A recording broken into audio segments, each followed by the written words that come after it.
اعوذ باللہ من الشیطان الرجیم بسم اللہ الرحمن الرحیم نحمدہ ونصلی علی رسولہ الکریم۔ انتہائی قابل احترام سامعین اور حاضرین اور مجھ سے اچھے لوگوں، السلام علیکم ورحمۃ اللہ وبرکاتہ۔ درود شریف پڑھ لیں۔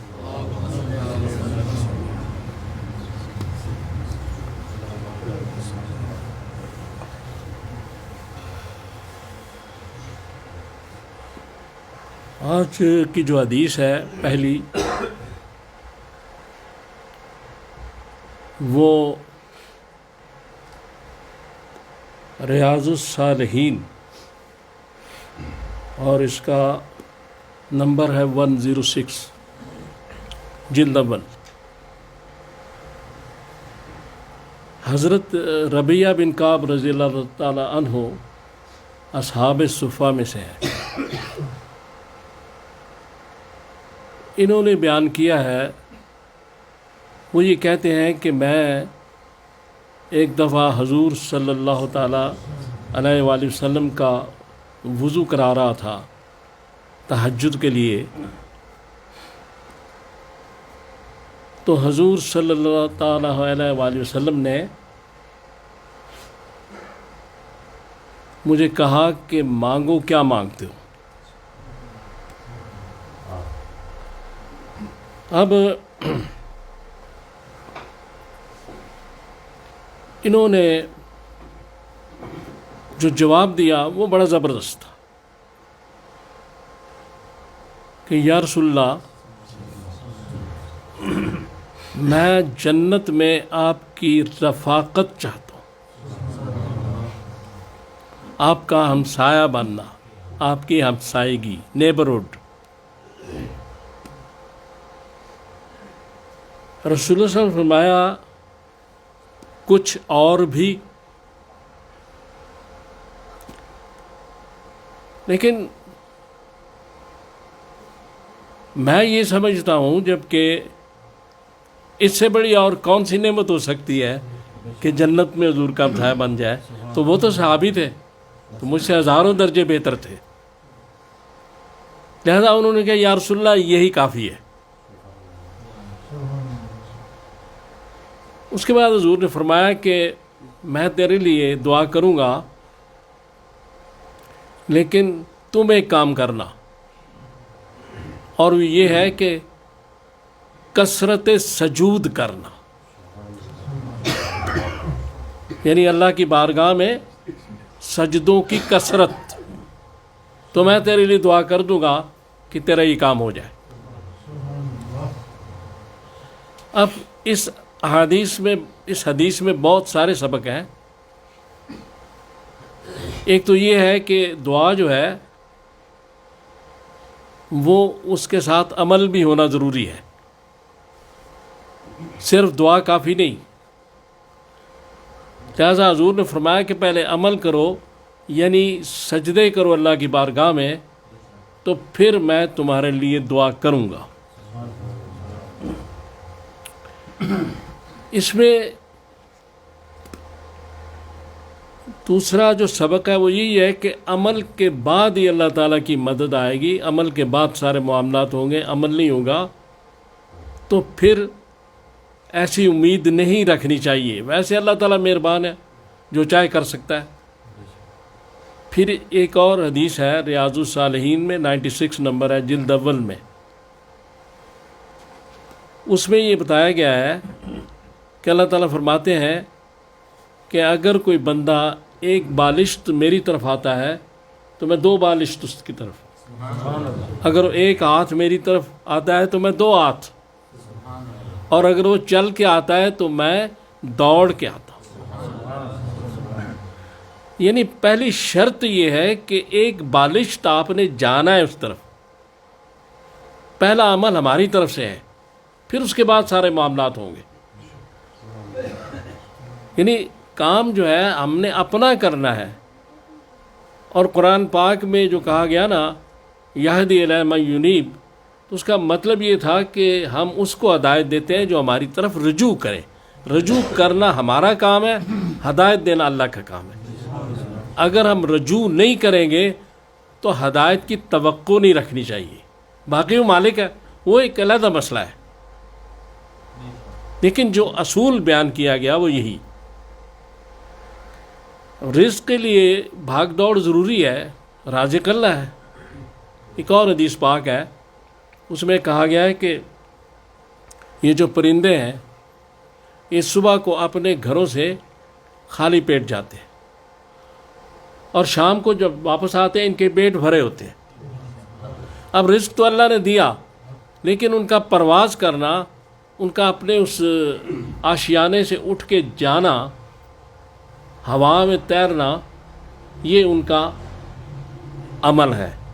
اور مدد اللہ تعالیٰ پھر اس رزق میں فرمائیں گے. دکان کھولنا، کاروبار پہ جانا، نوکری کرنا، یہ ہمارے اعمال ہیں، لیکن مدد اللہ تعالیٰ فرمائیں گے. ہماری بھاگ دوڑ جو ہے اس کا نتیجہ جو ہے وہ اللہ کے ہاتھ میں ہے، جس کو چاہے جو دے دے. اور اگر اس پر صبر کر لیا جائے، جو مل جائے تو پھر اس میں کم ہوگا تو برکت بھی ڈال دیتے ہیں. اسی طرح سورہ یوسف میں یہ کہا گیا کہ جب ان کے بھائی پیش ہوئے دربار میں یوسف علیہ السلام کے سامنے، تو انہوں نے یہ بات کی کہ یہ ہم کھوٹی سی پونجی لے کر آئے ہیں، آپ اس کو پورا کر دیجئے.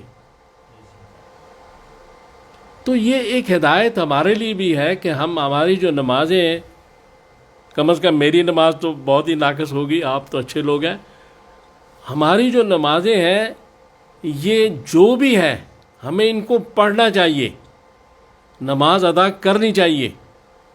یہ نہیں سوچنا چاہیے کیسی نماز ہے اور پھر اس کے سپرد کر دینا چاہیے کہ کھوٹی پونجی جو ہے وہ لے کر آ رہے ہیں، اس کے بعد وہ اس کو جو مرضی کر دے، جہاں مرضی پہنچا دے.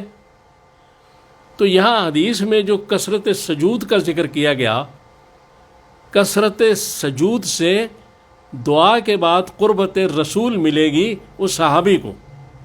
سورہ الق کی آخری آیت میں کہا گیا کہ کثرت سجود سے قربت الہی ملتی ہے. یعنی حدیث اور قرآن کو آپ دیکھیں تو محسوس ہی ہوتا ہے کہ اللہ کی قربت ہو یا رسول کی قربت ہو، دونوں کے لیے اللہ کی بارگاہ میں سجدے ضروری ہے. یہ ایک نتیجہ نکلتا ہے وہاں سے کہ ان دونوں کی وجہ سے، دونوں کی جو قربت ہے اس کی بنیادی وجہ اللہ کی بارگاہ میں سجدے ہیں. یہ نمازیں کم از کم فرض نماز تو ہو نا، باقی بھی پڑھنی چاہیے. لیکن اگر ہم اس سے گھبراتے ہیں تو پھر مسئلہ حل نہیں ہوگا. اور پھر اسی سورہ یوسف کی آیت نمبر 24 سے آگے جو باتیں کی گئی ہیں، اس میں جو ذکر ہے زلیخا کا، حضرت یوسف علیہ السلام کا، تو اس میں بھی یہی قانون عمل پیرا ہو رہا ہے کہ جب سارے دروازے بند ہو گئے، کوئی راستہ نہیں بچا اور ایک بڑا شیطانی ماحول پیدا کر دیا گیا زلیخا کی طرف سے، تو پھر یوسف علیہ السلام کا کام تھا کہ وہ اپنا کام کریں. اور وہ کام کیا تھا کہ دروازوں کی طرف بھاگیں. یہ یوسف علیہ السلام کا کام تھا. دروازوں کو کھولنا اللہ کا کام تھا. لہذا عمل یوسف علیہ السلام کا یہ تھا کہ وہ دروازوں کی طرف بھاگیں، اور اللہ کی مدد یہ تھی کہ ان دروازوں کو کھول دے. لہذا اسی طرح ہوا. سورہ یوسف میں یہ سارا موجود ہے. ہم مسلمان ہیں، ہمارا جو ایمان ہے قرآن پر ہے، ہمارا ایمان احادیث پر ہے. اللہ اور رسول کے جو ارشادات ہیں وہ بغیر کسی لاجک، بغیر کسی منطق، بغیر اس کسی ظاہری عقل کے ان کو ماننا ہی یؤمنون بالغیب ہے. اصل بات یہی ہے. اگر ہم اس میں سوچ میں پڑ جائیں گے، ان چیزوں میں، یہ جو تفکر اور تدبر جو ہے یہ ہماری اس دنیا میں ہے. اللہ تعالیٰ کے معاملات میں یہ کام نہیں چلتے، چونکہ وہاں ہماری عقل کام ہی نہیں کر سکتی، وہ ماورائے عقل و فراست ساری چیزیں ہیں. ہماری ڈومین جو ہے عقل کی ختم ہو جاتی ہے. جہاں ڈومین عقل کی ختم ہوتی ہے وہاں سے وحی الہی شروع ہوتی ہے. اس لیے ہمیں اپنا عمل کرنا چاہیے، اپنی طرف توجہ دینی چاہیے، اپنی خامیاں دور کرنی چاہیے. لیکن اللہ تعالیٰ مہربان ہے، مہربانی کرنے والے ہیں، کرم کرنے والے ہیں. رسول اللہ صلی اللہ علیہ وسلم رحمت للعالمین ہے، تو انشاءاللہ ہماری مدد کریں گے. لیکن شرط یہ ہے کہ ان کے احکامات کو نظر انداز نہ کیا جائے اور ان پر عمل کیا جائے. تو اللہ سے دعا کریں کہ اللہ تعالیٰ مجھے اور آپ کو توفیق دے کہ میں نے جو باتیں کی ہیں ہم ان پہ عمل کر سکیں. صلی اللہ تعالیٰ علی خیر خلقی محمد و آلہ و اصحابہ اجمعین برحمتک یا ارحم